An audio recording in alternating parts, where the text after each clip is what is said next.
पहले हमने पहले अधिकार और दूसरे अधिकार पर स्वाध्याय हुआ आदरणीय पंडित जी के माध्यम से, और उसी श्रृंखला में आज हम मोक्ष मार्ग प्रकाशक के तीसरे अधिकार की गोष्ठी के लिए लाभ लेने के लिए हम लोग सब यहाँ एकत्रित हुए हैं। अब आप सोचेंगे कि ये गोष्ठी का आयोजन तो हो रहा है, वक्ता तो कोई बाहर से आए हुए दिख नहीं रहा है। ये कोई वक्ता कोई बाहर के नहीं है, ये डेली जो हमारे सभा में जो श्रोता आते हैं वे ही वक्ता हैं जो यहाँ पर आज अपना विषय प्रस्तुत करेंगे। तो आज यहाँ पर तीसरे अधिकार जिसका नाम है संसार दुख और मोक्ष सुख का निरूपण, इस अधिकार पर 4 चरणों में हम यह गोष्ठी पूर्ण करेंगे। 15 फरवरी, 17 फरवरी, 22 फरवरी और 23 फरवरी, इन 4 दिनों के माध्यम से हम पूरा जो तीसरा अधिकार है उसका सार समझेंगे। पंडित जी ने तो हमको पूरा विषय तीसरे अधिकार का बता ही दिया है, लेकिन हम सब वक्ताओं ने अपनी अपनी बुद्धि के अनुसार, अपनी समझ के अनुसार इस विषय को कितना आत्मसात किया है, कितना समझा है, उसी चिंतन और के माध्यम से हम अपना विषय प्रतिपादन करेंगे। तो गोष्ठी को न आगे बढ़ाते हुए अपनी बातों को यहीं मैं विराम देती हूँ और यह मंच सौंपना चाहूँगी आज की हमारी इस गोष्ठी की संचालिका श्रीमती प्रीति जी जिंतूरकर, जो कि औरंगाबाद के देवल गांव से हैं। आप बहुत ही सरल और स्वाध्यायी स्वभावी महिला हैं। आप आए और इस गोष्ठी का संचालन करें। श्रीमती प्रीति जी जिंतूरकर।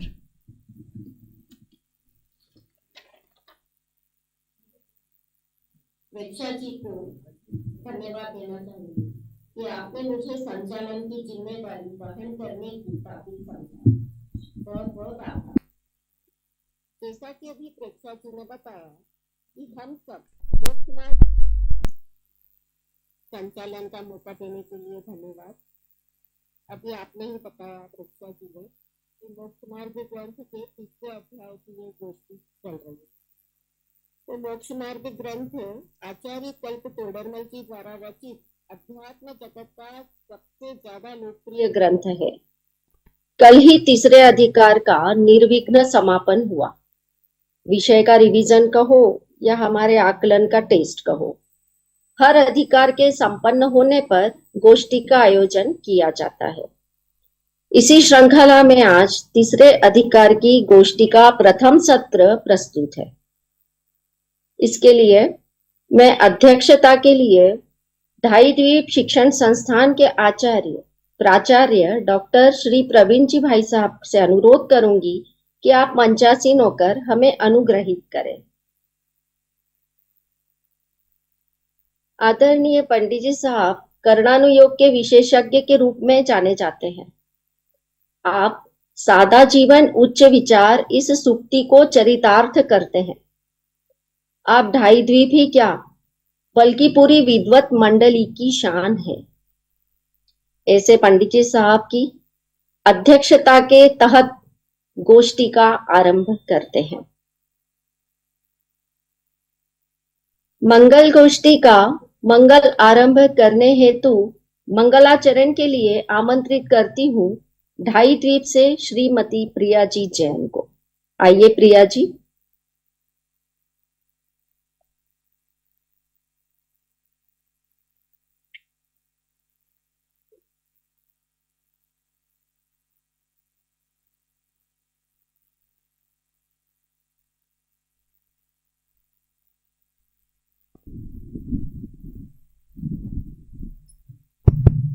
आप सभी को सादर जय जिनेन।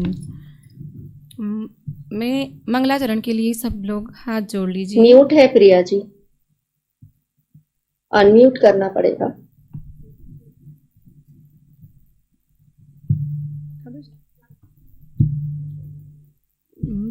नमो हरिहंताणं नमो सीताण नमो आयरियाण नमो वजायाण नमो लोये सवे सावणं मंगलमय मंगल करण वीतराग विज्ञान, नमो ताहि जाते भय अरिहंतादि महान। करि मंगल करियो महाग्रंथ करन को काज, जात मिले समाज सब पावे निज पदराज। घट घट वासी जीनम अविनाशी जीनम, घट घट वासी जीनम अविनाशी जीनम, हे दयालु जीनम पंच परमेष्टिनम, हे दयालु जीनम पंच परमेष्टिनम। मेरे परमात्मनम तू ही आराधनम, मेरे परमात्मनम तू ही आराधनम। करु मंगलाचरण होए कल्याणकम, करु मंगलाचरण होए कल्याणकम। जय जिनेन्द्र। बहुत बहुत धन्यवाद प्रिया जी। तीसरे अधिकार के पूर्व में हमने क्या क्या देखा ये देखते हैं। हमने प्रथम अधिकार में पीठिका स्वरूप भूमिका देखी, पंच परमेष्टि का स्वरूप देखा, उनके पूज्यत्व का कारण देखा और हमें इनसे लाभ क्या यानी हमारे प्रयोजन की सिद्धि देखी। साथ ही ग्रंथ की प्रामाणिकता, आगम परंपरा, वक्ता श्रोता का स्वरूप आदि ये सब जाना। फिर द्वितीय अधिकार में आचार्य कल्प कर्म बंध का निदान बताते हुए नए बंधों की प्रोसेस समझाते हैं। इन कर्मों के जाल में यह जीव कैसे फंसता है और उसे और क्या क्या होता है, यानी कर्मोजन्य अवस्था को सविस्तर समझाते हैं। इन दोनों अधिकारों पर यथा समय गोष्ठी भी हुई, जिससे विषय और क्लियर होता गया। इसी धारा में आज हम तीसरे अधिकार की गोष्ठी लेकर प्रस्तुत हुए हैं। ये गोष्ठी 4 सत्रों में संपन्न होगी। आज का प्रथम सत्र है। पुनः बता दूं कि तीसरे अधिकार का विषय है संसार दुख और मोक्ष सुख का निरूपण। इसके लिए 6 वक्ता अपने अपने निर्धारित विषयों को लेकर सज्ज है। इनमें से 3 तो ऑनलाइन है और 3 ऑफलाइन। तो प्रथम वक्ता के रूप में मैं आमंत्रित करूंगी श्रीमती रेखा जी जैन, जसवंत नगर। आदरणीय रेखा दीदी स्वाध्यायी है, चिंतनशील हैं, जिज्ञासु वृत्ति की हैं, नित्य 3 टाइम स्वाध्याय करने में तत्पर रहती हैं। इनका आज का विषय है संसार दुख और उसका कारण। तो आइए रेखा जी जैन।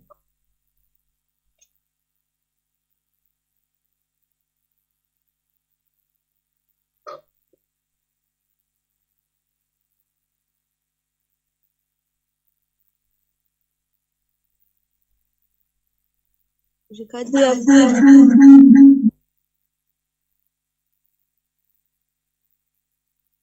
अनम्यूट कीजिए। अब आ रही है आवाज? आवाज आ रही है?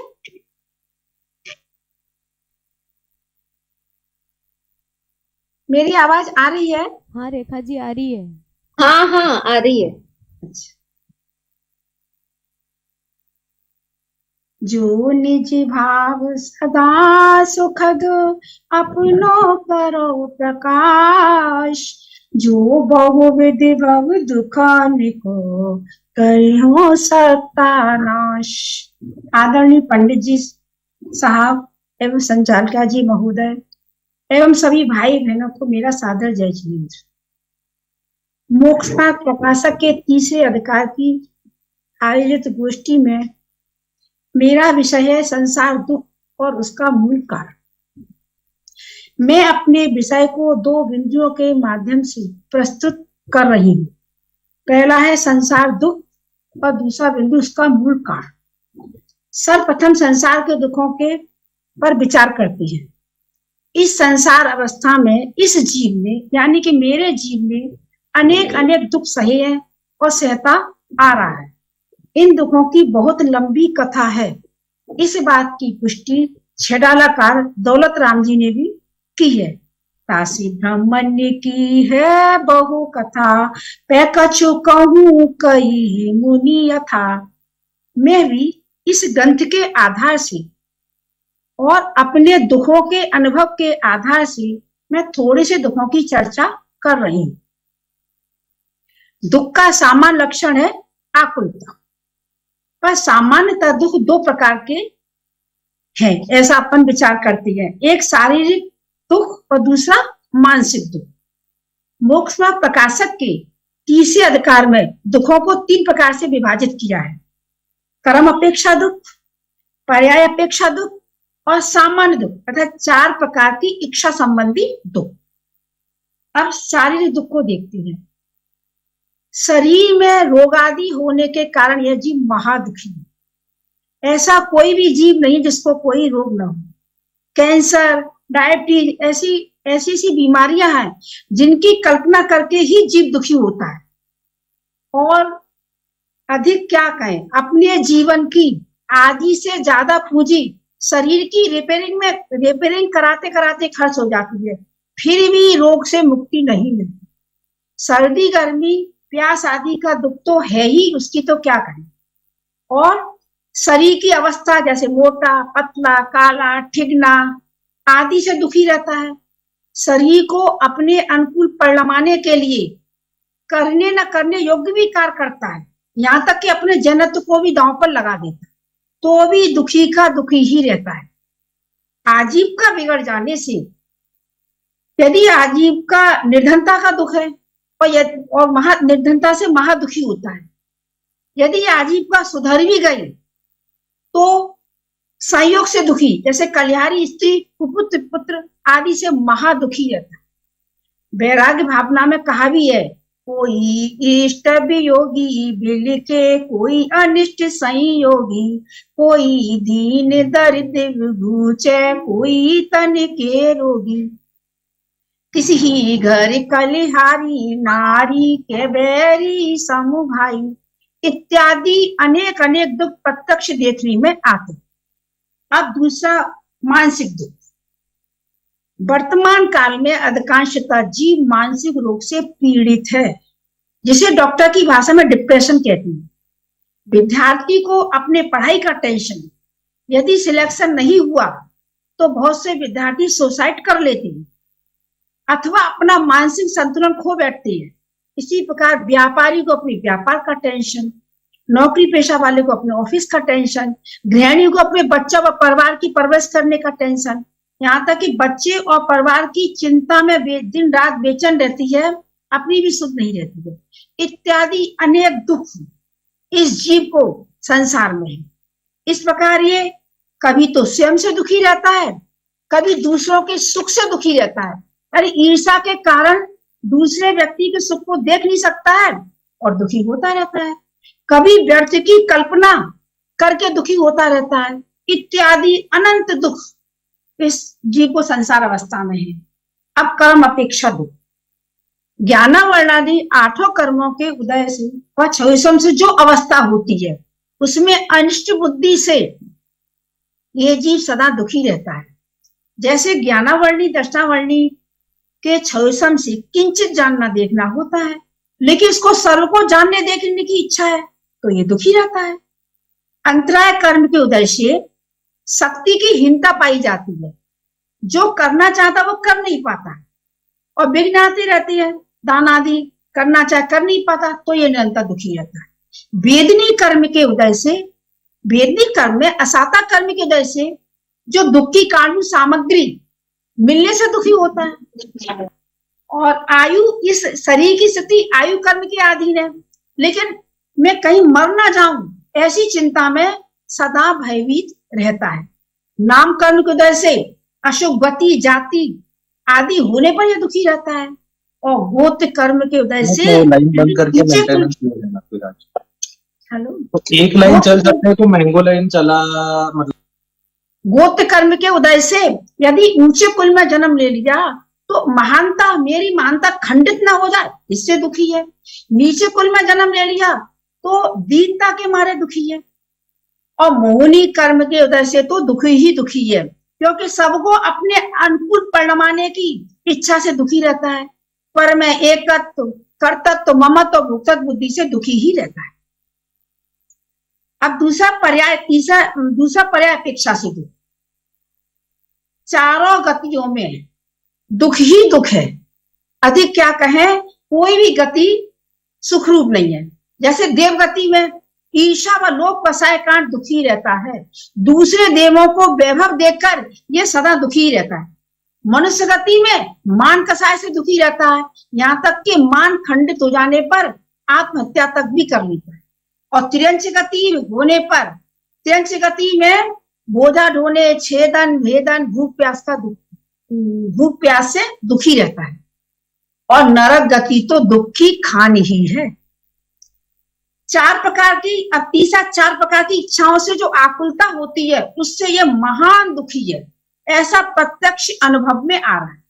अधिक क्या कहें, संसार में सुख है ही नहीं, संसार में दुख ही है। यदि संसार में सुख होता तो वैराग्य भावना में कहा है, यदि संसार विषय सुख होता, तीर्थंकर क्यों त्यागे, काहे को शिव साधन करते, संयम सो अनुरागी। इस प्रकार यह जीव संसार में निरंतर दुखी ही रहता है। अब ये इन समस्त दुख तो रहता है, पर इन समस्त दुखों का मूल कारण क्या है, इस जीव को मूल कारण पता नहीं है, दुखी रहता है। तो कहते हैं कि समस्त दुखों के मूल कारण को नहीं जानने से दुखी रहता है। जैसे यदि रोगी को अपने रोग का मूल कारण नहीं जानता है तो वह सच्चा उपाय भी नहीं करता है। यदि कोई वैद्य से रोग का मूल कारण बताए और इसे प्रतीति आए तब इसका सच्चा उपाय बने। तो यहाँ पर दुख के मूल कारण क्या है, इसमें विचार करते हैं कि पर्दा भी दुख का कारण नहीं है, कर्म दुख का कारण नहीं है, और संयोग भी दुख का कारण नहीं है। यहाँ तो आचार्य कल्प पंडित तोडरमल जी दुख का मूल कारण मिथ्या दर्शन, अज्ञान व असंयम का है। मिथ्या दर्शन मूल कारण कैसे है, इस पर विचार करते हैं। जो दर्शन मोह के उदय से अतत्व सद्धान है वह मिथ्या दर्शन है, और इस मिथ्या दर्शन के कारण वस्तु की यथार्थ प्रतीति नहीं होती, अन्यथा प्रतीति होती है। जैसे मैं मोटा हूँ, पतला हूँ, ठिगना हूँ आदि, ये दुख शरीर की अवस्था को देखकर ये दुख नहीं है, यह दुख तो शरीर में आत्मबुद्धि करने का है। यदि शरीर की अवस्था, यदि गोरा काला रंग दुख का कारण होता तो हमारे यहाँ तो दो तीर्थंकर सामने कलर के हैं, वो तो दुखी नहीं है, वो तो परम सुखी है। इसी प्रकार यदि कृष्ण कमजोर शरीर दुख का कारण होता तो रायचंद जी का शरीर तो बहुत ही क्रस्त था, पर वे तो सम्यक रूपी पुष्प से अपनी महकती हुई आत्मभगिया को देखकर प्रसन्न रहते थे। अगर निर्धनता दुख का कारण होता तो भागचंद और पंडित दौलत राम जी तो धनवान नहीं थे पर भी दुखी नहीं थे। और यदि कलिहारी स्त्री दुख का कारण होती, हमारे मुनराज के पास एक टका भी नहीं है, वो भी दुखी नहीं है, सुखी है। और यदि कलिहारी स्त्री दुख का कारण होती तो आदरणीय गोपालदास बरैया जी तो इसके ज्वलंत उदाहरण है। इससे यह स्पष्ट होता है कि दुख का कारण संयोग और कर्म आदि नहीं है, दुख का कारण तो मिथ्या दर्शन ही मूल कारण। अब दूसरा पॉइंट देखते हैं कि मिथ्या दर्शन के निमित्त से जो क्षौसम ज्ञान है वह अज्ञान रूप हो रहा है, उसे यथार्थ वस्तु का जानना नहीं होता, अन्यथा जानना होता है। जैसे हमने 7 तत्व को आगम के अनुसार जाना, उसके नाम भी सीखे और उसकी परिभाषा भी जान ली, फिर भी मेरा 7 और संबंधी ज्ञान यथार्थ नहीं है। क्यों? क्योंकि मैंने भाव वासन पूर्वक नहीं जाना। और वही ज्ञानी भी 7 तत्व को आगम के अनुसार जानते हैं और भाव वासन पूर्वक जानते हैं, इसलिए उनका ज्ञान कैसा है? सम्यक है, यथार्थ ज्ञान। भाव वासन का अर्थ यहाँ क्या लेना है? जैसे शक्कर का नाम लेते ही जीभ पर मिठास का स्वाद आ जाता है। उदाहरण के लिए सिंहराज को मुंडा ने जीवराज कहा तो जीवराज कहते उसका जीवन तो ख्याल में आ गया, इसे कहते हैं भाव वासन। इसीलिए तो कहा है कि अज्ञानी जिस वस्तु को देखता है तन्मय होकर देखता है, उससे प्रभावित हो जाता है और ज्ञानी उसी वस्तु को गे तरीके से देखता है, वह प्रभावित नहीं होता। तभी तो कहा है कि अज्ञानी रस्सी को रस्सी जाने तो भी उसका ज्ञान अज्ञान कहलाता है, और ज्ञानी रस्सी को सांप जाने तो भी उसका ज्ञान सम्यक है।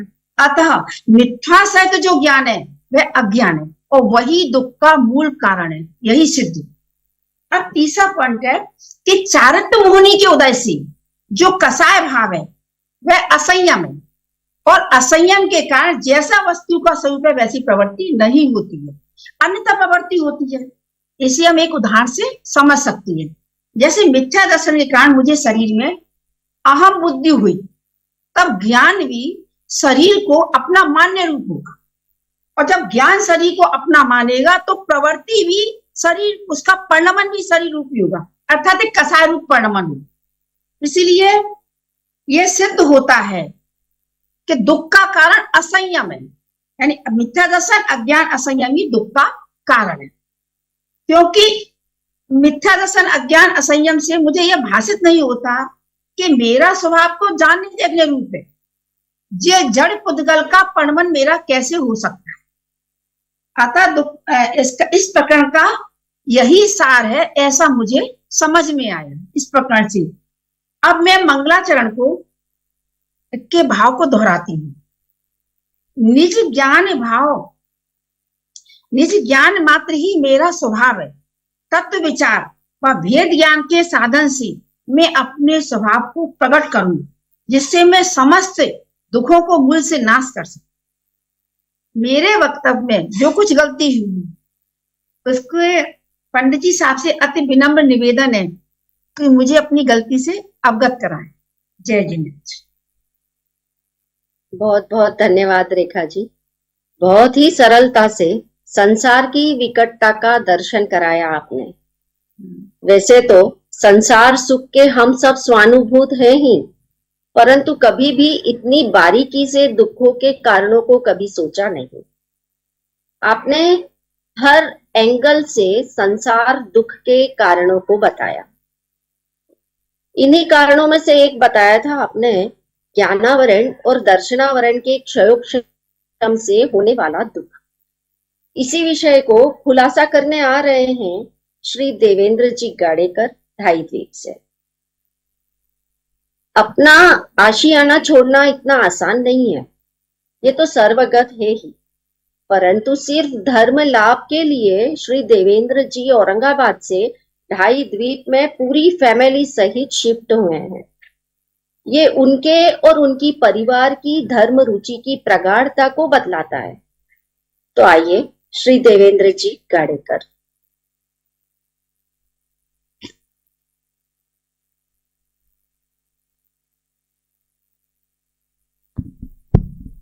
सभी को जय जिनेन्द्र, मंगलाचरण।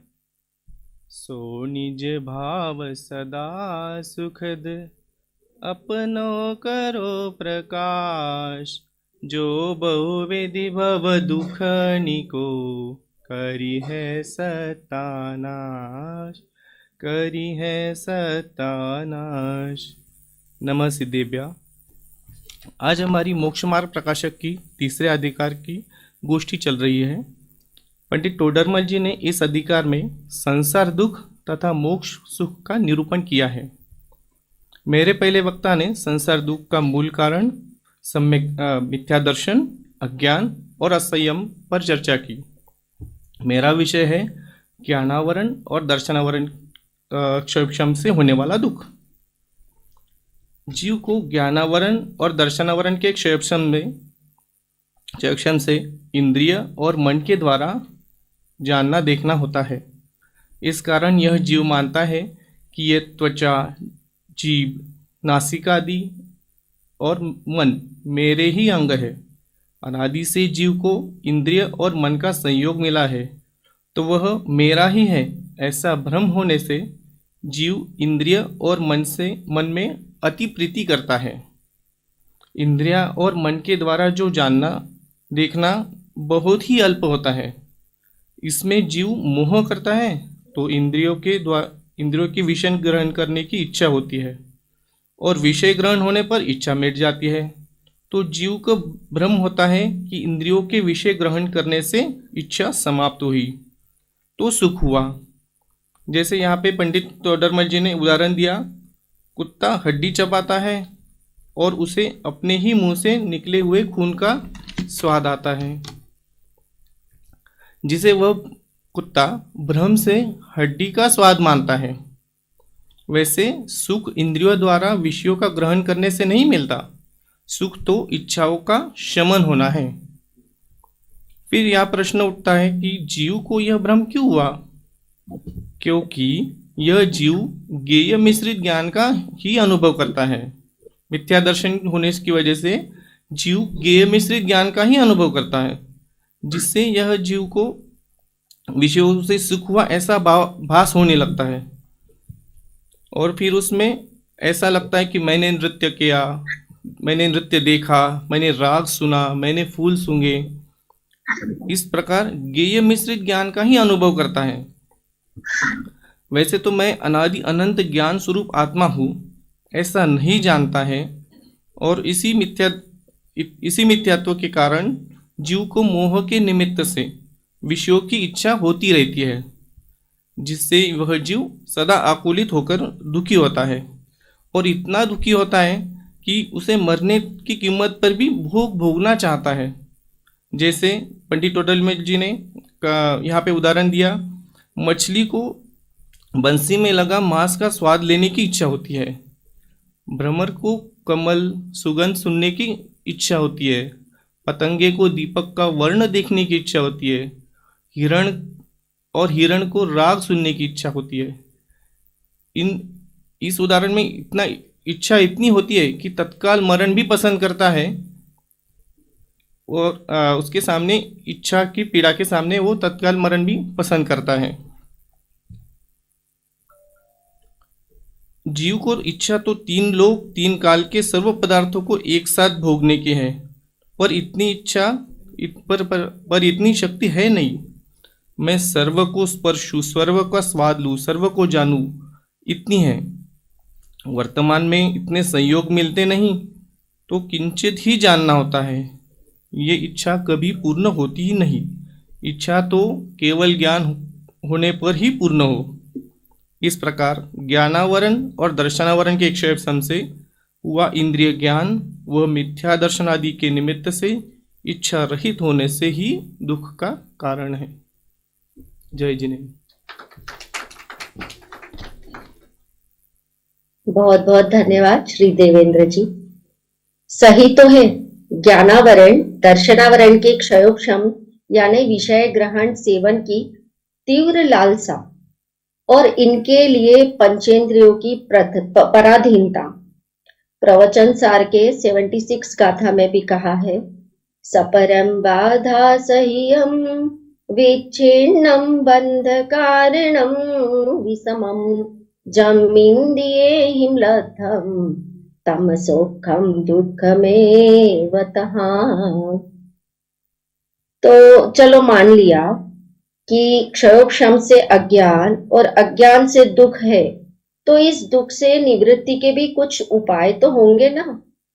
यही बताने आ रहे हैं हमारे क्लास की वरिष्ठ अभ्यासी श्रीमती उमा जी जैन, मुंबई। आंटी जी के परिचय में मैं क्या कहूँ। आंटी जी की लौकिक शिक्षा आज के जमाने के हिसाब से भले ही कम है, परंतु आंटी कर्णानुयोग के अभ्यास में विशेष रुचि रखती हैं।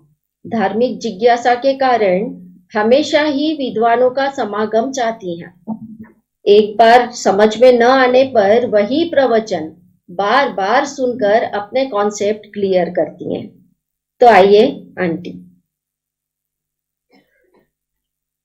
आदरणीय पंडित जी साहब एवं सभी भाई बहनों को मेरा सादर करें। सो निज भाव सदा सुखद अपनो करो प्रकाश, जो हो विधि भाव दुख निको करे है सबका नाश। हमारा विषय ज्ञानावरण दर्शनावरण के क्षयोक्षम से होने वाले दुख से निरोध। ज्ञानावरण और दर्शनावरण के क्षयोक्षम से होने वाला दुख तो हमारे पूर्व वक्ता ने बताया।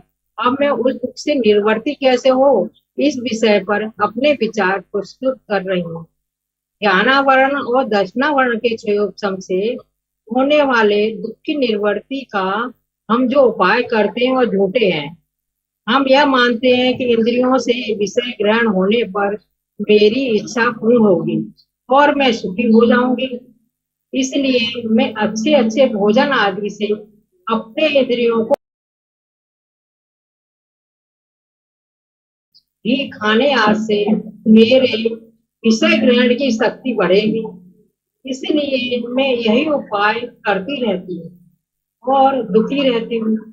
उससे मेरा दुख नहीं मिटता, क्योंकि इंद्रियों को प्रबल करने से विषय ग्रहण की शक्ति नहीं बढ़ती। यह शक्ति तो ज्ञान दर्शन पर बढ़ती है। तो यह कर्म के क्षयोत्तम के अधीन है। किसी का शरीर पुष्ट है, उसकी ऐसी शक्ति कम देखी जाती है। किसी का शरीर दुर्बल है, उसकी अधिक शक्ति देखी जाती है। इसलिए भोजन आदि द्वारा इंद्रिय पुष्ट करने से सिद्धि है नहीं। इसीलिए भोजन आदि द्वारा से पुष्ट करने से कषाय आदि करने से कर्म का क्षयोत्तम उमा जी आप डबल मोबाइल चालू कर्म कर। का क्षयोत्तम होने उमा ज्ञान जी दर्शन बढ़े तब विषय ग्रहण की शक्ति बढ़ती है। इंद्रियों का एक काल में उमा एक जी विषय उमा जी ग्रहण- एक मिनट। उमा जी आप डबल डिवाइस रखे हैं क्या? दो मोबाइल चालू रखे हैं क्या? क्या आवाज नहीं आ रही है? नहीं, दो मोबाइल चालू रखे हैं क्या आप अपने पास? नहीं नहीं नहीं। तो डबल आवाज आ रही है आपके यहाँ से। क्या होता है, हम बालकनी में बैठे हैं ना, तो फिर वो बाहर की आवाज है। मैं दरवाजा बंद कर देती हूँ। हाँ ऐसा कुछ, क्योंकि क्लियर नहीं आ रहा है आपका आवाज वहां से। मैं दूसरी जगह 2 मिनट रुकेंगे, दूसरी जगह बैठ जाते हैं। रहने एक दीजिए, कंटिन्यू कीजिए, कोई बात नहीं, कंटिन्यू कीजिए। वो बालकनी से है ना, आवाज आ रही, बालकनी में बैठी हूँ ना, इसलिए। चलिए ठीक है, कोई दूसरी बात जगह नहीं। पे बैठ सकती हूँ ऐसे। ठीक है कोई बात नहीं, करिए अपना। मैं हॉल में बैठ जाती हूँ 1 सेकंड में। हाँ ठीक है।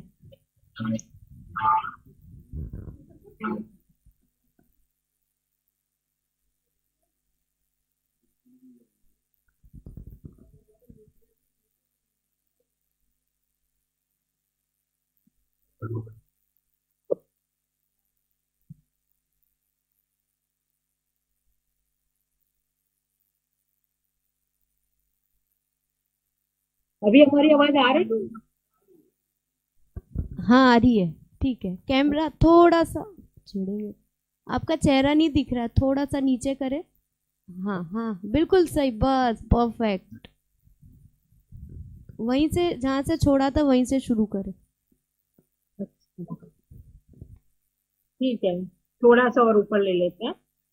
क्योंकि इंद्रियों को प्रबल करने से विषय ग्रहण की शक्ति नहीं बढ़ती। आवाज आ रही है ना? आ हाँ। रही है। हाँ, यह शक्ति तो ज्ञान दर्शन बढ़ाने पर बढ़ती है।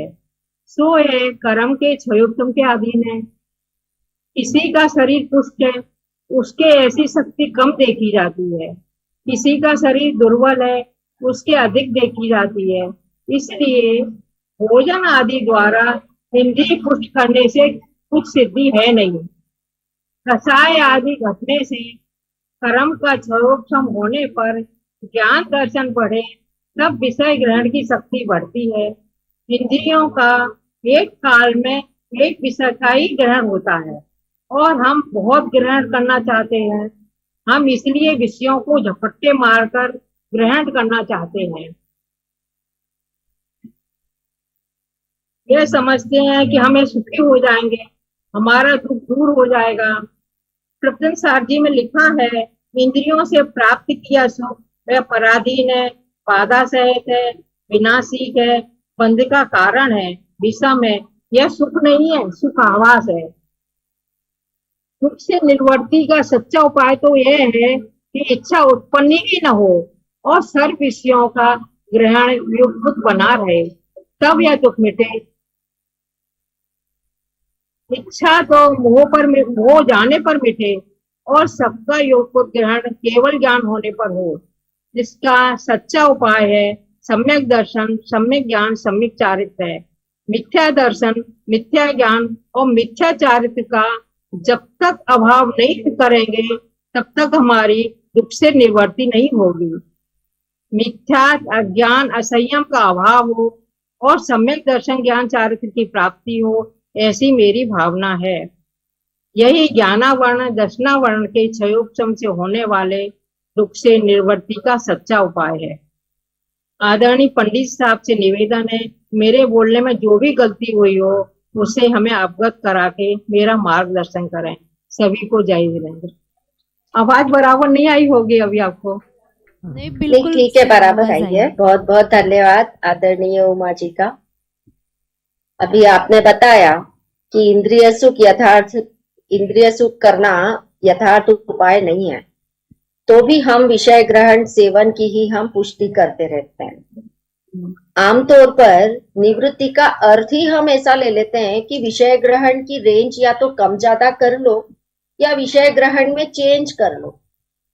परंतु एक प्रश्न यही उठता है कि क्या सुखी होने का उपाय विषय ग्रहण ही है?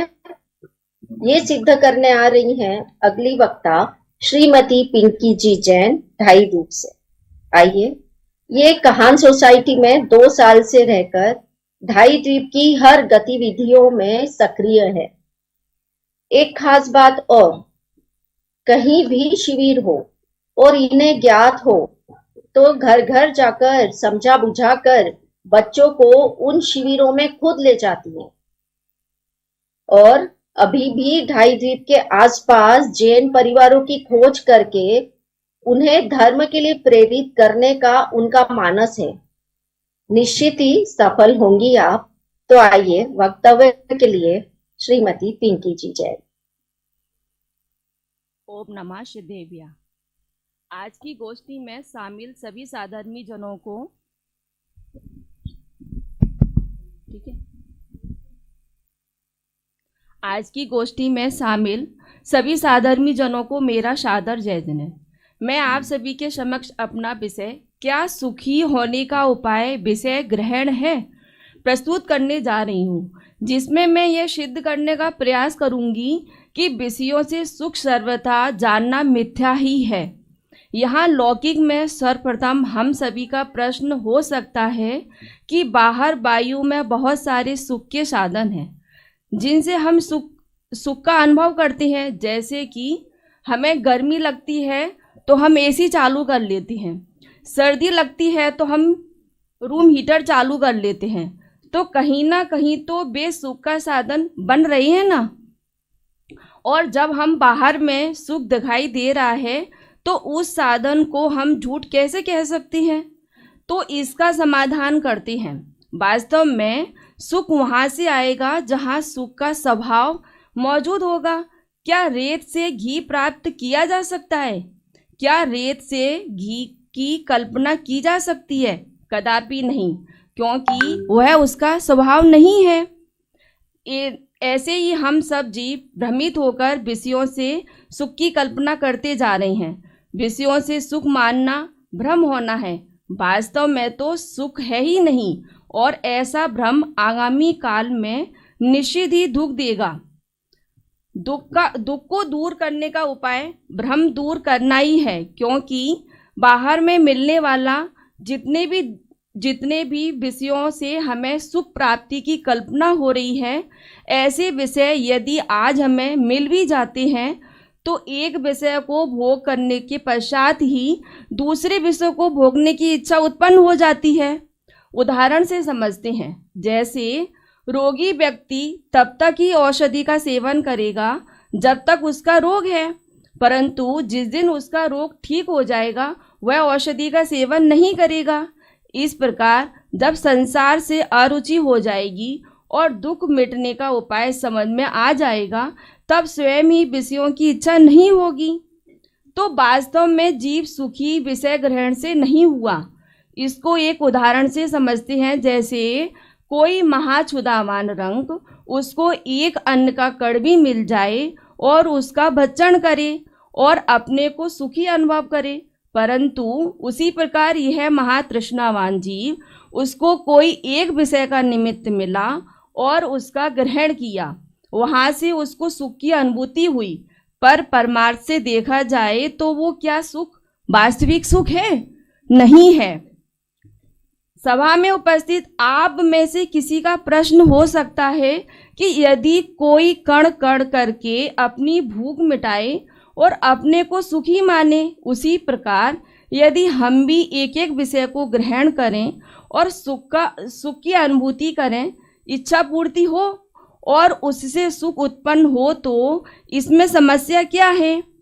तो उसी का समाधान पंडित जी आगे कहती हैं कि यदि एक एक विषय को भोगने से सुख उत्पन्न हो तो एक एक विषय का भोग करने के बाद सुख उत्पन्न होना चाहिए, दूसरे विषय की इच्छा ही नहीं होनी चाहिए। परंतु ऐसा तो होता नहीं है।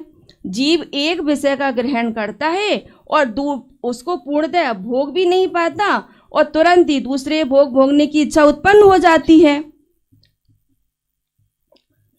विषयों से सुख की कल्पना करना तो आकाश में पुष्प वृक्ष लगाने के समान है। इससे सिद्ध होता है कि विषयों की इच्छा पूर्ति अर्थात तृष्णा को ही बार बार जन्म देना है। जहाँ जहाँ तृष्णा वहाँ वहाँ आकुलता।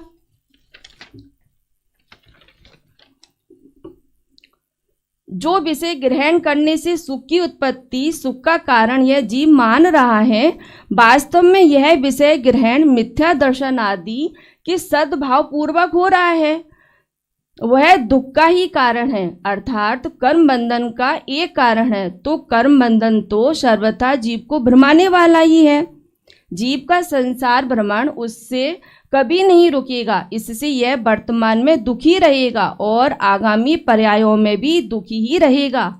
प्रवचन सार की गाथा 76 में कहा भी है, इंद्रिय सुख सुख नहीं दुख है, विषम बाधा सहित है बंदे का कारण दुखद, परतंत्र है विच्छिन्न है। इंद्रियों से उत्पन्न होने वाला सुख वास्तव में पराधीन है, बाधा सहित है, विनाशी है, बंध का कारण है, विषम है। जिस सुख की परिभाषा में पहले से ही इतना दुख बता दिया जाए तो क्या वह सुख वास्तव में सुख हो सकता है? अर्थात नहीं हो सकता है। इस प्रकार हमने जाना कि विषयों से सुख मानना यह विकल्प ही मिथ्या है। तो अब सच्चे सुख के उपाय के लिए हमें क्या करना है? सर्वप्रथम तो हमें अपनी इच्छाओं पर नियंत्रित करने की आवश्यकता है। इच्छाओं का उपाय नहीं करना अपितु अभाव करना है। जब इच्छाएं दूर हो जाएं और विषयों का युगपत ग्रहण बना रहे, तब यह दुख मिटे, तो भी यह जीव दुखी ना हो, क्योंकि वास्तव में दुखी होने का कारण आकुलता और व्याकुलता ही है। जीव अपने को संयोगों से सुखी और वियोगों से दुखी मानता है, परंतु वास्तव में सुख दुख का संबंध विषयों से है ही नहीं। सुख दुख का संबंध तो मोह का उपाय करने पर ही होगा। जिसका उपाय चला गया वह सर्व सुखी है और जो मोही है वह सर्व दुखी है। अनंत और सिद्ध परमात्मा मोह को पूर्णतः समन कर लेने से सर्वथा सुखी हैं और हम मोह को नहीं छोड़ पा रहे हैं, इसलिए सर्वथा दुखी हैं। हम यदि किसी के विषय में थोड़ा बहुत कुछ सुन भी लेते हैं, सुख दुख की इसमें इष्ट अनिष्ट की कल्पना कर लेते हैं, पर जिनके मोह नहीं है, जिनके राग देश नहीं है, ऐसे बीत रागी सर्वज्ञ परमात्मा जो सकल द्रव्यों को उनकी समस्त गुण पर्याय जानते हैं, परंतु फिर भी किंचित परिवर्तन मात्र का भाव नहीं आता, ऐसे निर्मोही वे सर्वथा सुखी हैं। और हम व्यर्थ कल्पना करते करते सर्वथा दुखी होते जा रहे हैं। और हम वैराग भावना में नित्य प्रतिदिन पढ़ते भी हैं, जो संसार विषय सुख होता, तीर्थंकर क्यों त्यागे, काहे को शिव साधन करके, संयम सो अनुरागे। अर्थात यह पंक्तियां हमें शिक्षा देती हैं, हमें याद दिलाती हैं कि यदि वास्तव में विषयों से सुख होता तो तीर्थंकर और चक्रवर्ती इनको क्यों त्यागती, परंतु वह उनको तृण के समान तृणमत जानकर उन्हें छोड़ देती हैं और संयम मार्ग की ओर आगे बढ़ती हैं।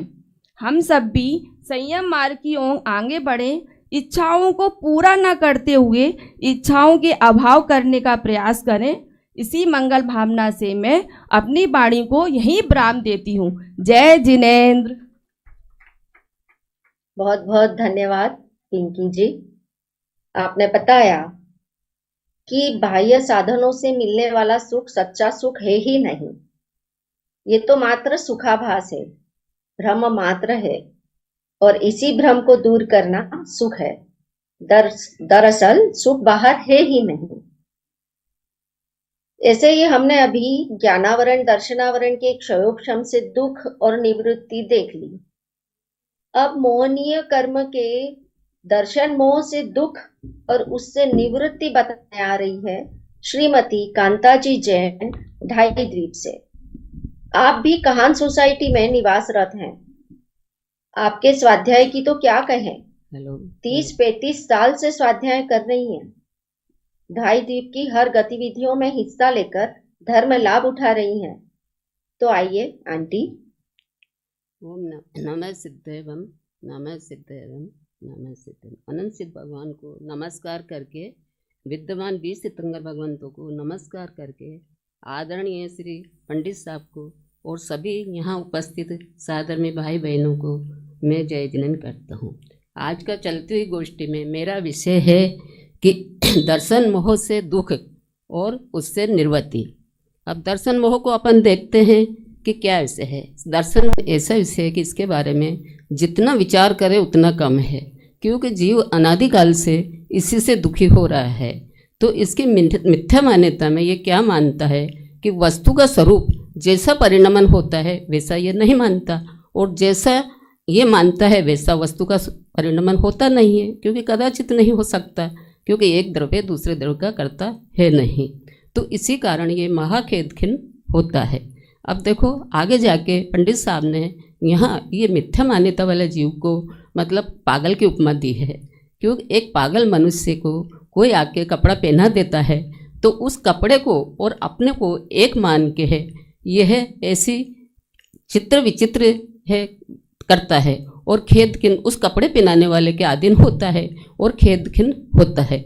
इसी तरह से इस जीव को अनादिकाल से है ये शरीर कर्मों के उदय से ये जिस पर्याय में जाता है उस पर्याय में शरीर सहित ही होता है, और कर्मों के उदय से इसको शरीर मिलता है, और यह उस शरीर को अपना मानता है, और शरीर को जहाँ अपना मानता है वहाँ पर इसको मतलब करने के भाव होते हैं, क्योंकि ये नियम है कि जिसको अपना मानेगा उसमें कुछ न कुछ बदलने का या करने के भाव इसके होते ही होते हैं। तो ये शरीर की क्रिया तो उन कर्मों के अधीन है, क्योंकि कर्मों के निमित्त से होती है। तो ये शरीर कभी क्रस होता है, कभी दुबला होता है, कभी मोटा होता है, कभी बीमार होता है, और ये जीव शरीर को अपना मान के खेद खिन्न होता है। ये शरीर को अपने अनुसार चलाना चाहता है, पर वो अपने अनुसार कैसे चलेगा, क्योंकि ये पॉसिबल ही नहीं है, क्योंकि अपना जैन धर्म में एक द्रव्य दूसरे द्रव्य का करता नहीं है। यह महा नियम है, महा सिद्धांत है। तो इसलिए ये जीव हमेशा दुखी रहता है और खेद खिन्न होता है। अब इस शरीर के विषय में ही, शरीर के संबंध में ही फिर एक उदाहरण दिया है पंडित साहब ने कि जैसे वो पागल जहाँ ठहरा था वहाँ पर कोई राजा की सेना आके रुकती है, और ये उसको अपना मानने लगता है। अरे मेरा वैभव है, मेरी सेना है, मेरे हाथी घोड़े हैं, ऐसे उसको मानता है। अब वो सेना वो राजा तो उसके कारण आया था, और ये उसको अपना मानता है। जब वो जाता है तो ये दुखी होता है कि अरे मैं तो लुट गया। तो ये इसका पागलपन है, ये खेद खिन्न होता है। ऐसे ही जो शरीर संबंधी अपने को स्त्री पुत्र मकान धन दौलत आदि मिले हैं, तो वो तो उनके कारण आए हैं, वो उनके कारण आए हैं, अपने कारण नहीं हैं। और ये उनमें अपनत्व की मान्यता करता है कि ये मेरी स्त्री है, ये मेरा पुत्र है, मेरी आज्ञा में चले, मेरे अनुसार चले। तो ये इसकी मान्यता ठीक नहीं है, और यही इसकी मिथ्या मान्यता है। इसी कारण ये अनादिकाल से दुख भोगता आया है। और ये मिथ्यात्व ऐसा बड़ा रोग है कि कैंसर से भी बड़ा रोग है, पर इसको रोग लगता ही नहीं है, इसको जो शरीर का रोग है वह तो रोग लगता है, पर ये मिथ्यात्व रूपी रोग कभी इसको रोग लगा ही नहीं, इसी कारण ये दुखी होता है। और फिर पंडित साहब ने प्रश्न उठाया कि कभी कभी तो ऐसा देखा जाता है कि कभी इसकी इच्छा हुई और इसकी इच्छा के अनुसार इसका शरीर या पुत्र आदि इसकी इच्छा के अनुसार परिणमन करते हैं, पर ऐसा नहीं होता है। समाधान ऐसा है कि ऐसा नहीं होता है। कभी इसकी इच्छा और कभी उस वस्तु का परिणमन की योग्यता ऐसी होती है, तो कभी ऐसा देखा जाता है जैसे इसने सोचा कि मेरी पुत्र का सगाई किसी एक अच्छी सुंदर लड़के के साथ हो जाए और वो हो गई, तो ये मानता है कि मेरे अनुसार हुई है, पर ऐसा नहीं है। उस समय उसकी योग्यता ऐसी ही थी, उसकी भव्यता ऐसी ही थी। तो ऐसा ही ये जीव अपनी मान्यता को ही पुष्ट करता है और ये कभी इसको ये महसूस नहीं होता है कि मेरी गलत मान्यता है।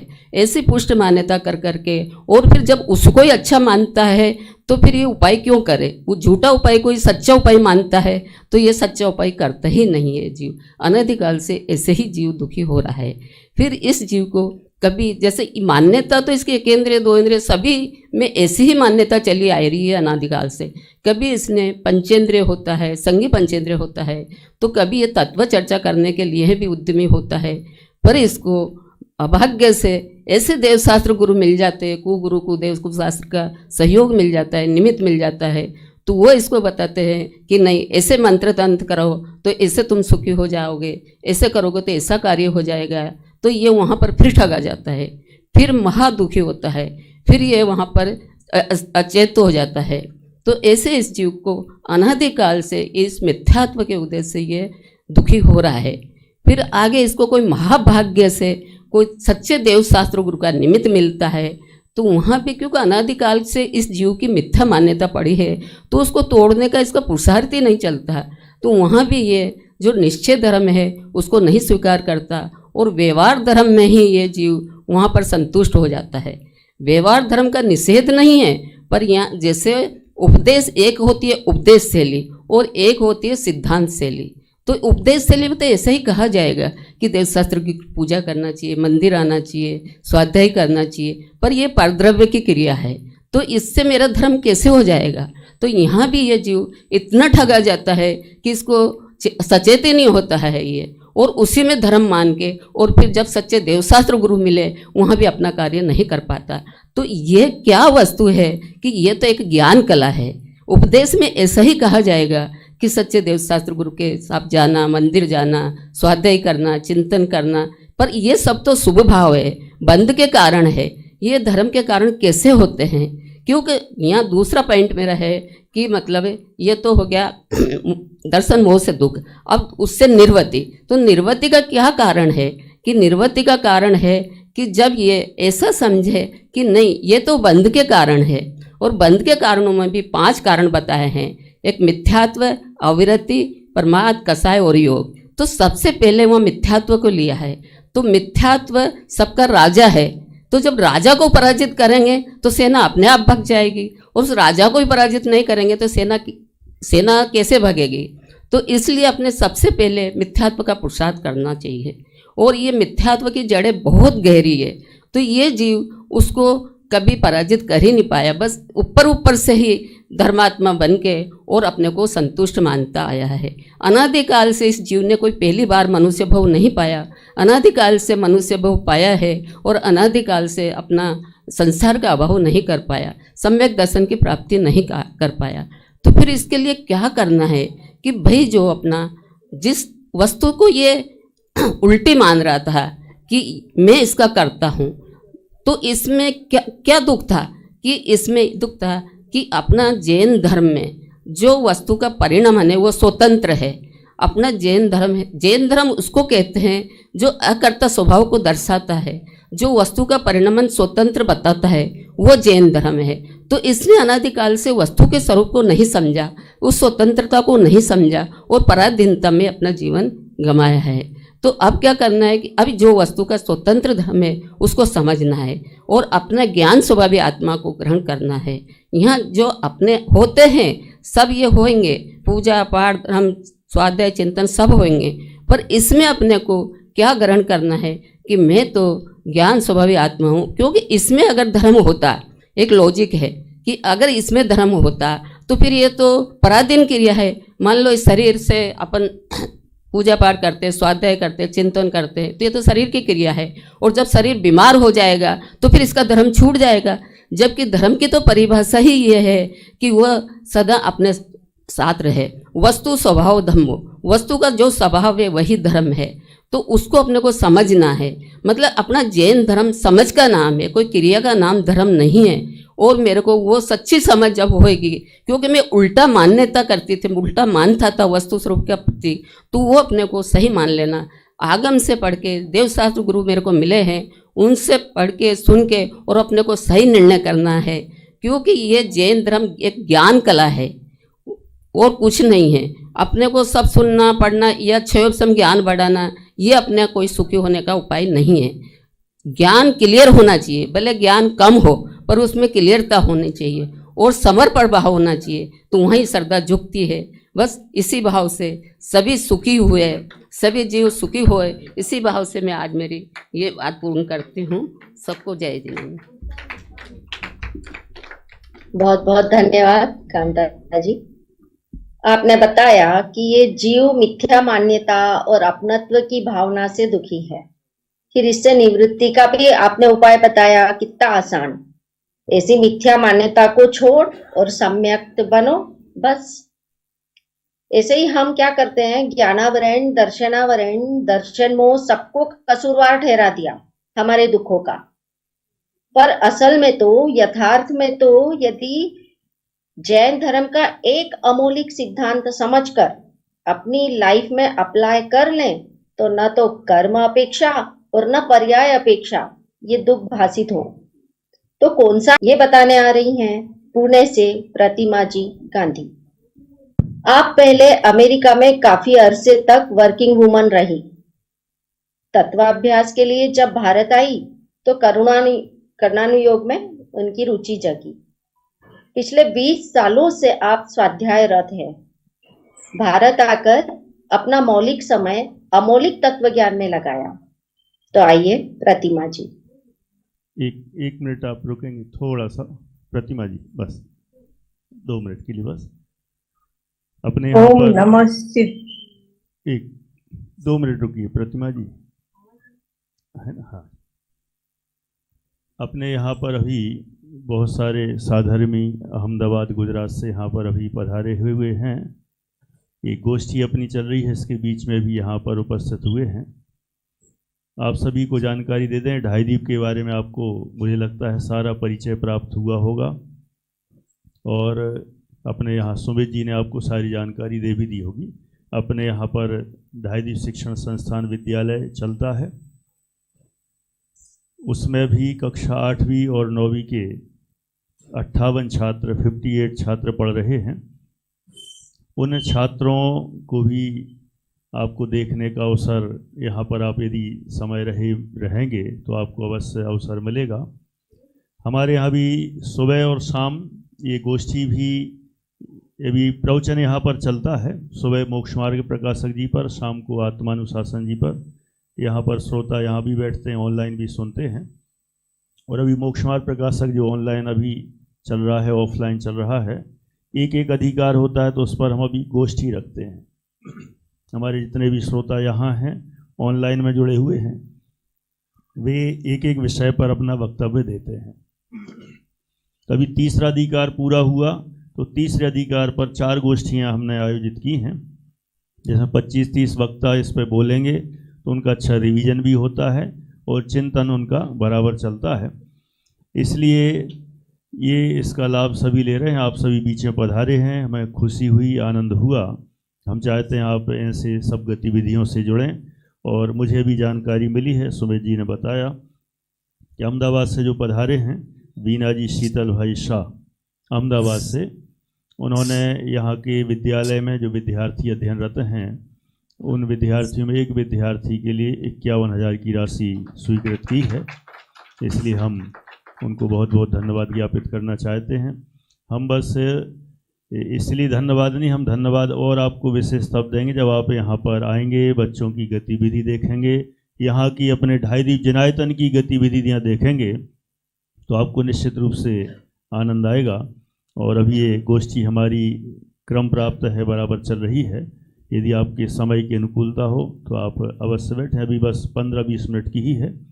और हाँ, जैसा भी आपका समय हो, और यदि आपको मंदिर का और भी सब परिसर देखना है तो आप उसके अनुसार आप अपनी इच्छा अनुसार कार्य कर सकते हैं।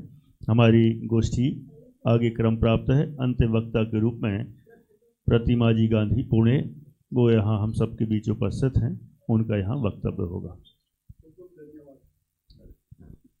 ओम नमः सिद्धेभ्या। उपस्थित अध्यक्ष पंडित प्रवीण जी शास्त्री, प्रेक्षा जी, संचालिका प्रीति जी और सभी ऑनलाइन ऑफलाइन साधर्मियों को मेरा जय जिनेन्द्र। यहाँ हम टोडरमल जी विरचित मोक्ष मार्ग प्रकाशन का अध्ययन कर रहे हैं और अभी हमने तीसरा अधिकार पूरा किया है, जिसका विषय है संसार दुख तथा मोक्ष सुख का निरूपण। और हम अब उसी के ऊपर गोष्ठियां कर रहे हैं। मेरा विषय है वस्तु स्वातंत्र्य। वैसा विषय तो बहुत गहन है और बड़ा भी है, लेकिन यहाँ तो मैं सारांश में कुछ समझाने की कोशिश कर रही हूँ। अभी तक हमने देखा कि ज्ञानावरण और दर्शनावरण के संयम से जीव एक एक पर पदार्थों को, विषयों को जानने देखने की प्रबल इच्छा करता है और मोहनीय कर्म के उदय से या निमित्त से कहो, उसमें इष्ट अनिष्ट भाव करके अकुलित होकर संसार दुख को बढ़ाता है। विशेष करके दर्शन मोहनीय के उदय से जीव जैसा वस्तु का स्वरूप है वैसा तो जानता नहीं, और जैसा नहीं है वैसा मानता है। उससे तो वही जीव विपरीत सिद्धांत करता है, शरीर को अपना मानता है और उसके सहयोग से जो भी वस्तुएं है उनको भी अपना मानता है। वही जीव जैसा स्वयं का श्रद्धान है वैसा ही पदार्थों को परिणमित करना चाहता है। अगर वैसा ही वही पदार्थ परिणमित हो जाए तो उसी प्रकार श्रद्धान हो जाता है। लेकिन यहाँ टोडरमल जी लिखते हैं कि अनादि निधन वस्तुएं भिन्न भिन्न अपनी मर्यादा सहित परिणमित होती है। कोई किसी के अधीन नहीं है, कोई किसी के परिणमित कराने से परिणमित नहीं होती। यहाँ अनादि निधन में तो ऐसा लेना वो काल की अपेक्षा बताते हैं। वस्तुएं अनादि काल से है और अनंत काल तक रहेगी। वस्तुएं भिन्न भिन्न है, अलग अलग है।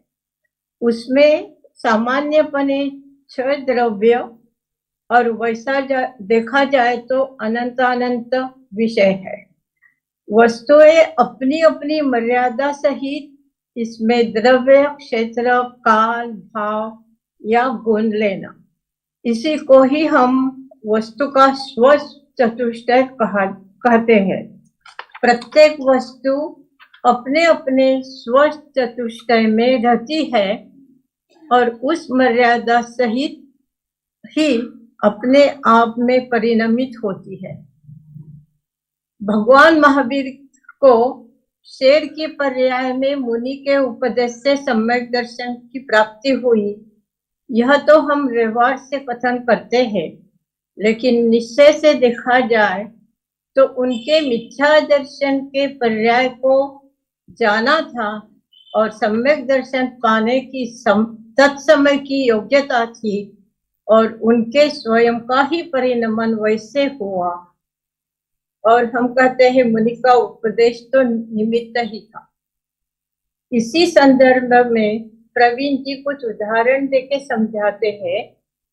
एक बच्चे का जो अपनी ऊंचाई को बढ़ाना चाहता था, और बहुत कोशिश करता था, लेकिन कुछ हुआ ही नहीं। और एक उदाहरण है, जो काले रंग वाले होते हैं उनको लगता है कि हम गोरे बन जाए, तो उसी में उस हर रोज वो हल्दी वाले दूध पीते हैं, लेकिन उससे भी कुछ फर्क नहीं होता है। इससे हमें ऐसा ही स्वीकारना होगा कि कोई किसी के अधीन नहीं है और कोई किसी को परिणमित नहीं कर सकते। अगर हम पर पदार्थों को परिणमित कराना चाहते हैं तो वह तो उल्टी मान्यता है, वह कोई उपाय नहीं है, वह तो मिथ्या दर्शन ही है। सच्चा उपाय तो यह है, जैसा पदार्थों का स्वरूप है वैसा ही श्रद्धा करे तो सर्व दुख दूर हो जाते हैं। यहाँ पे मेरे को मेरी भावना की अंतिम पंक्ति याद आती है, वस्तु स्वरूप विचार खुशी से सब दुख संकट सहा करे। यहाँ मोहित होकर कभी कभी मुर्दे को जीवित मानना, और जैसे रामचंद्र जी ने लक्ष्मण को माना और उनको घूमते रहे, लेके मुर्दे को लेके घूमते रहे,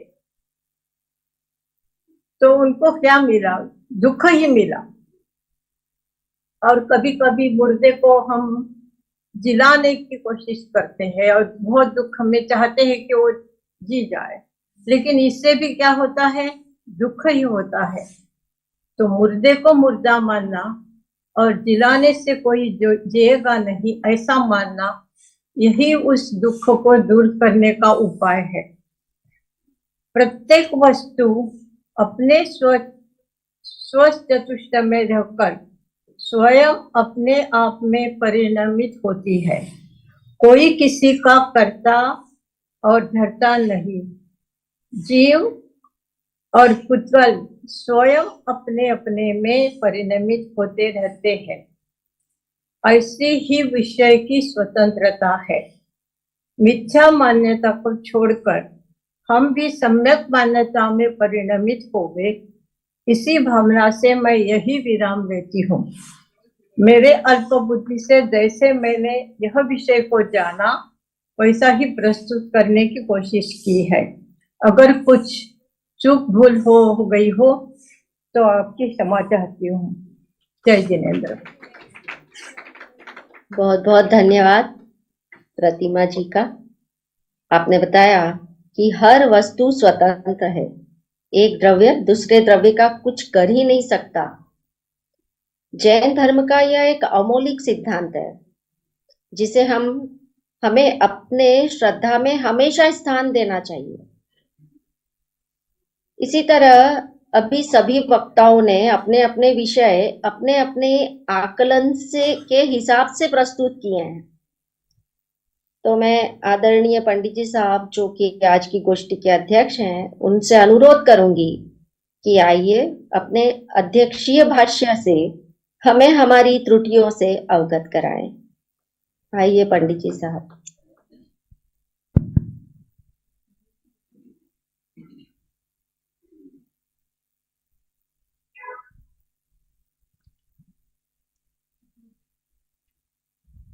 नमः सिद्धेभ्य। अभी हम सभी ने यहाँ पर आज मोक्ष मार्ग प्रकाशक जी के तृतीय अधिकार पर की पूर्णता पर प्रथम गोष्ठी का आज सभी ने लाभ लिया। प्रथम अधिकार जब हुआ था तब भी अपनी गोष्ठियाँ हुई, दूसरे अधिकार पर फिर गोष्ठियाँ हुई 4, और अभी तीसरे अधिकार पर फिर से 4 गोष्ठियाँ। कोई सोच सकता है कि सब करा के क्या मिलेगा,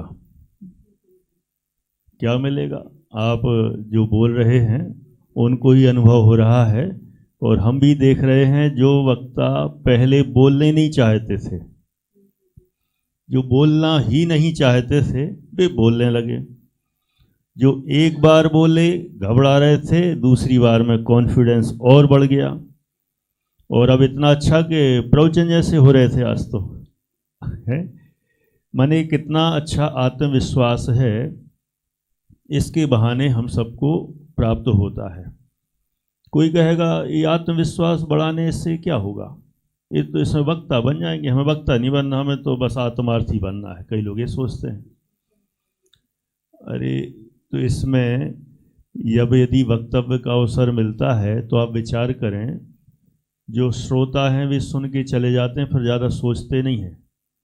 थोड़ा बहुत सोचते हैं, चिंतन चलता है, लेकिन जब बोलने का अवसर आता है तो आज यदि विषय दिया जाएगा तो एक सप्ताह तक दिमाग में वही विषय घूमता है कि हमें इस पे सोचना है, बोलना है, विचार करना है। फिर अपना भी दिमाग लगाते हैं, दूसरे से भी डिस्कस करते हैं। पुराने जो ऑनलाइन यूट्यूब पर प्रवचन पढ़े हैं उनको भी बार बार रिमाइंड करके सुनते हैं। माने पूरे दिन हमारा उपयोग उसमें लगता है, तो चिंतन भी अच्छा होता है। इसलिए सब दृष्टियों से लाभ ही लाभ है, इसलिए अपन ये प्रयास करते हैं। और आज की प्रथम गोष्ठी में जितने भी वक्ताओं ने यहाँ पर बोला, विषय की दृष्टि से तो सभी ने अच्छा प्रयास किया है, सभी ने अच्छा बोला, और बोलने में कहीं कोई तात्विक गलतियाँ हुई हों ऐसा कुछ नहीं हुआ।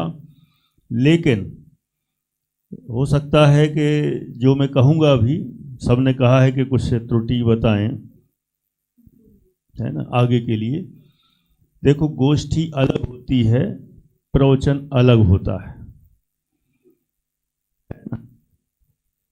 प्रवचन में पौना घंटा बोलना, 1 घंटा बोलना है तो अपन अपनी शैली में बोलते हैं। गोष्ठी में 5 से 7 मिनट बोलना है। ये हम लोग शास्त्री करते हैं तो हम लोग को यही सिखाया जाता है। प्रवचन के लिए ज़्यादा तैयारी नहीं करना पड़ती, एक बार देख लो फिर तो अपना बोलते चले जाओ। लेकिन गोष्ठी यदि करना हो तैयार तो कई दिन लगते हैं। उसके पूरा पढ़ के एक एक पॉइंट बनाएं, और ये 5 मिनट में हमें सारी बात कह देना है, तो पॉइंट टू पॉइंट बराबर एकदम व्यवस्थित चले और अपना सारा विषय आ जाए, और उसमें हमें क्या बताना है वो भी आ जाए। तो ऐसा सबको प्रयास करना चाहिए, क्योंकि बोला यही बहुत बड़ी बात है। लेकिन अब आगे और भी इम्प्रूवमेंट हो, उस दृष्टि से हमें प्रयास करना। जैसे सबसे पहले मंगलाचरण से शुरुआत की, हमारे मंगलमय मंगलाचरण से श्रीमती प्रिया जी ढाईदीप से हैं, एकदम न्यू है मेरे ख्याल से, है ना, यहाँ पर ही अभी शिफ्ट हुए हैं, 4-6 महीने हुए हैं शायद, जो भी हो। तो इतने में यहाँ के जुड़े और जुड़कर मंगलाचरण करने का उनको अवसर दिया, जिससे उनका भी आत्मबल बढ़े और अच्छा लगे, वो यहाँ से जुड़ें। तो उन्होंने मंगलाचरण से अच्छी शुरुआत दी। फिर हमारे पहले नंबर के वक्ता श्रीमती रेखा जी जसवंत नगर, इनका विषय संसार दुख और उसका मूल कारण। क्योंकि बहुत स्वाध्यायी हैं हमसे, हमारी जो ऑनलाइन कक्षाएं लगभग 5 साल से चल रही हैं लगातार, और वो जूम पर जुड़ती रही हैं, चाहे गौमठ सार का विषय हो, चाहे अध्यात्म का हो, हर विषय से जुड़ती हैं और खूब चर्चा भी करती हैं। उनकी शंका समाधान चर्चाएं और गहरे गहरे विषयों को और निकालती हैं। अच्छा गहरा अध्ययन है। बस इतना है कि जो हमने उनको टॉपिक दिया, टॉपिक था एकदम शुरू के आधे 1 पेज का, तो हम अपेक्षा रखते हैं जितना टॉपिक दिया जाए उस पर ही अपने विचार रखना है। अब आपने विषय बहुत अच्छा बोला, पूरा विस्तार से बोला, लेकिन संसार दुख और उसका कारण था ना, तो आपने पूरा दुख और दुख का कारण अधिकतम पूरा ले गए अधिकार तक, पूरा संक्षेप में अधिकार का सार बता दिया। होने को तो अच्छा है, सबको सार मिल गया, इस दृष्टि से तो बहुत अच्छा। लेकिन जब गोष्ठी की बात आती है तो उसी मेन पॉइंट को हाईलाइट करते हमें आगे चलना चाहिए, और थोड़ा सा इसमें और प्रयास करें। शैली भी थोड़ी सी प्रवचन जैसी थी, हो सकता है आप वहाँ कक्षा प्रवचन भी लेते हों, चर्चाएं करते हों, तो आपने उस दृष्टि से विस्तार किया। विषय में कोई कमी नहीं, स्पष्टीकरण में कोई कमी नहीं, सब कुछ अच्छा, आत्मविश्वास भी अच्छा, बस थोड़ा सा ज़्यादा लिया, अधिक लिया, उसमें हमें आगे के लिए प्रयास करना चाहिए। एक खास विशेष सुझाव है रेखा जी। सेकंड नंबर देवेंद्र जी गाड़ेकर, इन्होंने एकदम टाइम पर ही देखो, दो लोग टाइम पर पूरा करते हैं, एक तो वे लोग जो बराबर तैयार करके आते हैं वे, और दूसरा जिनके पास विषय ही नहीं रहता है ना। लेकिन आपका तैयारी अच्छी थी, इस दृष्टि से आपने पूरा विषय बराबर लिया और अपने 5-6 मिनट के अंदर ही जो विषय आपका सेकंड नंबर पर आया था, ज्ञानावरण दर्शनावरण के शोभसम से होने वाला दुख, और अभी अपने 2.5 दीप में आप 1 साल से यहाँ पर सेट हैं, लेकिन गोष्ठियाँ कई हुई लेकिन पहली बार ही बोले और बहुत अच्छा प्रयास किया।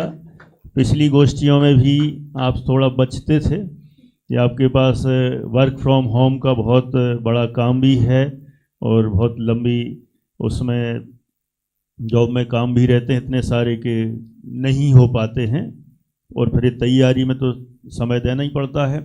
लेकिन हाँ, कई बार आउट ऑफ स्टेशन भी रहे, अभी भी थे, और एक दिन आए और आते ही तैयारी करके अच्छा विषय प्रस्तुत किया है, इसलिए बहुत बहुत धन्यवाद। और मुझे लगता है आप लोगों को भी अच्छा लग रहा होगा, आपका बेटा यहाँ के सीख रहा है बोलना, और आप लोग भी उसी फील्ड में बराबर साथ दे रहे हैं, कितनी अच्छी बात है।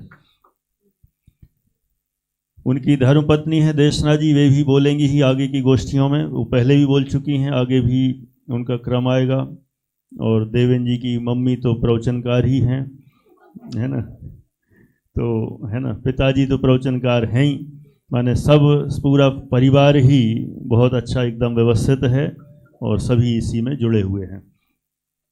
आगे उमा जी मुंबई, आज ज़्यादातर उम्र वाले ज़्यादा थे, जैसे उमा जी मुंबई से हैं, इनकी उम्र मुझे लगता है 75 के आसपास होना चाहिए, है उमा जी की, यहाँ नहीं है शायद, हाँ, तो 75-80 के आसपास ही हैं। और मैं तो सोचता हूँ ऐसे लोग आ रहे हैं, जुड़ रहे हैं, सुन रहे हैं, और फिर भी कितना अच्छा बोल रहे। उमा जी मुंबई ने वास्तव में माने संसार, इनसे दुख से निवृत्ति का क्या कारण है, कैसे निवृत्ति हो, तो उन्होंने बता दिया। 2 ही मेन पॉइंट समझ लो कहें, इच्छा ही उत्पन्न ना हो और सम्यक दर्शन ज्ञान चारित्र प्रकट हो जाए तो निश्चित रूप से दुखों से निवृत्ति होगी। ऐसा उन्होंने विषय लिया बहुत सरलता से, कहा आवाज़ नहीं आ रही है तो चलो वहाँ बैठ जाएं, फिर आवाज़ आई और बराबर बोला, बहुत अच्छा प्रयास किया है। आगे नेक्स्ट यहाँ पिंकी जी 2.5 दीप से, इनका विषय सुनने में बहुत मज़ा आया सचमुच, माने आत्मविश्वास इतना बढ़िया, एक टाइम टू टाइम, और पूरा लिख के लाए थे, होने को देख के बोला कोई बात नहीं, मैंने, लेकिन विषय पूरा एकदम व्यवस्थित और सुनने में भी मज़ा आ रहा था। पिछले बार का सुन लो आप और इस बार का आप ही सुनेंगे तो पिछले बार मजबूरी में जैसे बोलना पड़ रहा है ऐसा दबाव टाइप, और इस बार एकदम स्पष्ट और बहुत अच्छी तैयारी के साथ और बहुत अच्छा बोला, आत्मविश्वास ही बढ़िया रहा, इसलिए आपको बहुत बहुत बधाई। आप इसी तरह से प्रयास करें। आगे श्रीमती कांता जी, आप तो निश्चित रूप से बहुत अभ्यासी हैं ही, और कोई देखने की ज़रूरत नहीं, ना बिंदु ना सिंधु, पूरा सीधा खड़े हुए और बिना देखे नॉन स्टॉप, सारा विषय स्पष्ट ही है, उनका बहुत गहरा अभ्यास भी है,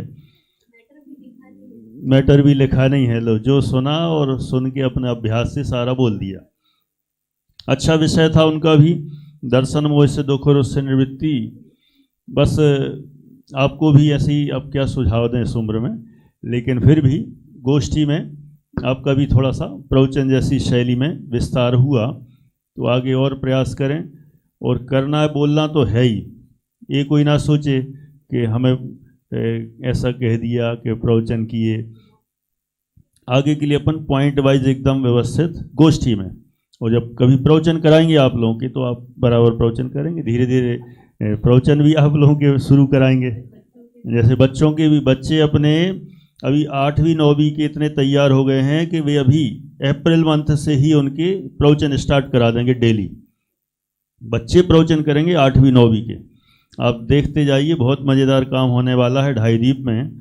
और गोष्ठियों में तो बोलते ही हैं, नाटक प्रस्तुत करते हैं, सांस्कृतिक प्रोग्राम कराते हैं, प्रवचन भी करेंगे, तो निश्चित रूप से हमें सबको आनंद आएगा। और अभी अप्रैल से तो 90 बच्चे हो जाएंगे, तो यहाँ तो बनेंगे नहीं, मुश्किल हो जाएगा, तो अपन को बाहर ही जाना पड़ेगा, तो वहाँ से ही अपने स्वाध्याय का क्रम चालू होगा। नेक्स्ट और अंतिम वक्ता के रूप में श्रीमती प्रतिमा जी गांधी पुणे। ये भी 80 के आसपास ही हैं इनकी एज, क्योंकि अरुण जी साहब बैठे हुए हैं 84 के, 82 है शायद, है ना, 4, अरे वाह। तो प्रतिमा जी तो फिर 80 के आसपास होना चाहिए। अच्छा, उम्र नहीं बताई जाती क्या? अरे बुजुर्गों की उम्र में क्या है, सबको बताना चाहिए। कह रहे उम्र मत पूछो, उसमें चलो, लेकिन उत्साह एकदम बराबर। अरुण जी हैं और उनकी वाइफ हैं प्रतिमा जी, दोनों जन माने पुणे के ही हैं, पुणे ही रहते हैं। हम उनके घर भी अभी 2-3 साल पहले गए थे, 2-3 दिन रुक के भी आए।